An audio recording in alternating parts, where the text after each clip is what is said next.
Halo sahabat Samuel, ketemu lagi dengan saya Fitra Faisal Hastiadi, Senior Economist dari Samuel Sekuritas Indonesia. Seperti biasa, kita akan melihat apa yang di belakang dan melihat ke depan. Bulan lalu, kita melihat beberapa peristiwa penting. Pertama adalah terpilihnya Trump sebagai Presiden Amerika Serikat. Untuk periode yang kedua, meskipun diselingi Biden, tapi dia berhasil untuk terpilih kembali. Nah, ada beberapa dampak. Yang pertama adalah dampak negatif karena persepsi terhadap perekonomian Amerika Serikat yang menguat melalui patron Make America Great Again ala Trump, itu membuat banyak investor kembali lagi ke Amerika Serikat untuk mencari short term gain.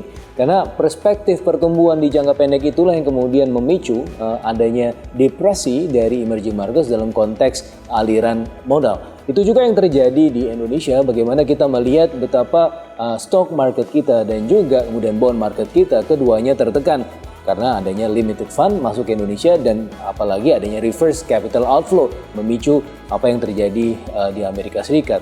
Mereka ada sumber pertumbuhan ekonomi dari persepsi terpilihnya Trump. Tetapi di jangka menengah panjang kita melihat dan saya meyakini bahwa ada potensi-potensi yang bisa kita gali dengan terpilihnya Trump dari sisi bilateral trade. Kemudian kita juga melihat ada potensi dolar juga melemah di tahun ke depan karena adanya patron Make America Great Again itu kemudian memicu ekspor, produksi, dan pada akhirnya itu juga punya potensi untuk melemahkan US dollar karena secara sistematik Trump pasti akan membuat dolarnya menjadi relatif lebih lemah untuk kemudian membuat ekspornya menjadi lebih kompetitif yang mana itu adalah good news untuk sektor keuangan di emerging markets juga terutama di Indonesia.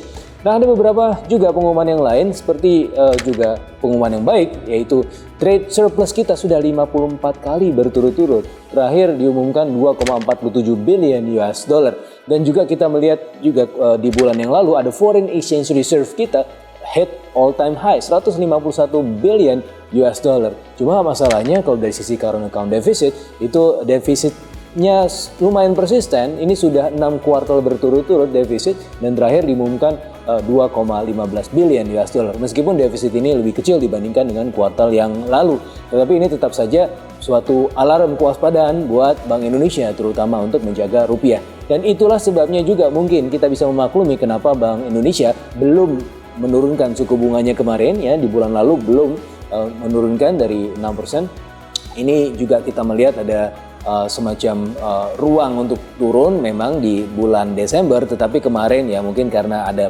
pengumuman current account deficit yang secara persisten itu melemah ya, defisitnya itu 6 kuartal berturut-turut, dan itu yang kemudian membuat Bank Indonesia sepertinya waspada untuk tidak menurunkan suku bunganya terlalu cepat. Dan oke, kita akan melihat kemudian bagaimana market ya dengan berita-berita tersebut. Lalu bagaimana market? Ya, market masih berada dalam tekanan, masih ada semacam limited capacity dari market kita untuk melakukan ekspansi di jangka pendek ini. Mengingat tadi dari beberapa hal-hal yang terjadi di jangka pendek, seperti misalnya tadi Trump, itu kemudian membuat adanya semacam ya tertekan lah dari sisi market kita, baik dari IHSG maupun dari bond market.